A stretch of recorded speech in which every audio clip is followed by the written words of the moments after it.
কুয়েতে প্রবাসী শ্রমিকদের জন্য চালু করা বিশেষ শ্রমিক স্থানান্তর বা লেবার ট্রান্সফার কর্মসূচির আওতায় ইতিমধ্যে 14,440 জনের বেশি কর্মী উপকৃত হয়েছেন। দেশটির শ্রমবাজারে কর্মীর চাহিদা ও সরবরাহের মধ্যে ভারসাম্য রক্ষায় নেওয়া এই উদ্যোগে সবচেয়ে বেশি সাড়া মিলেছে ক্ষুদ্র ও মাঝারি শিল্প খাত থেকে। স্থানীয় সংবাদ মাধ্যমের তথ্য অনুযায়ী গত মে মাসের শুরুতে কার্যকর হওয়া এই সিদ্ধান্তের পর এখন পর্যন্ত এসএমই খাত থেকে সর্বোচ্চ 8,553টি স্থানান্তরের আবেদন জমা পড়েছে। এছাড়া কৃষি খাত থেকে 2,705টি, শিল্প খাত থেকে 1,642টি, প্রাণী সম্পদ খাত থেকে 1,393টি এবং মৎস্য খাত থেকে 147টি আবেদন জমা পড়েছে।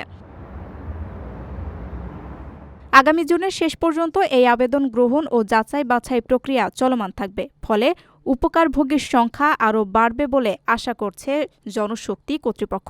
তবে শর্ত পূরণে ব্যর্থ হওয়ায় শত শত আবেদন বাতিলও করা হয়েছে। কর্তৃপক্ষ জানিয়েছে, এই প্রক্রিয়ায় কর্মীর মূল নিয়োগকর্তার সম্মতি থাকাটা অন্যতম প্রধান শর্ত। বর্তমান নিয়োগকর্তার পূর্ব অনুমোদন না থাকলে আবেদন সরাসরি বাতিল হচ্ছে। শ্রমশক্তি ব্যবস্থাপনা সহজ করতে এটি সরকারের একটি অস্থায়ী ব্যবস্থা।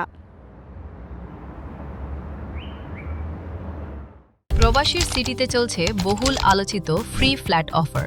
অর্থাৎ আপনি যে টাকা দিয়ে এখন ফ্ল্যাট কিনবেন, 5 বছর পর সেই সম্পূর্ণ টাকা ফেরত পাবেন, আর সেই সাথে পাচ্ছেন একটি ফ্ল্যাট একদম ফ্রি।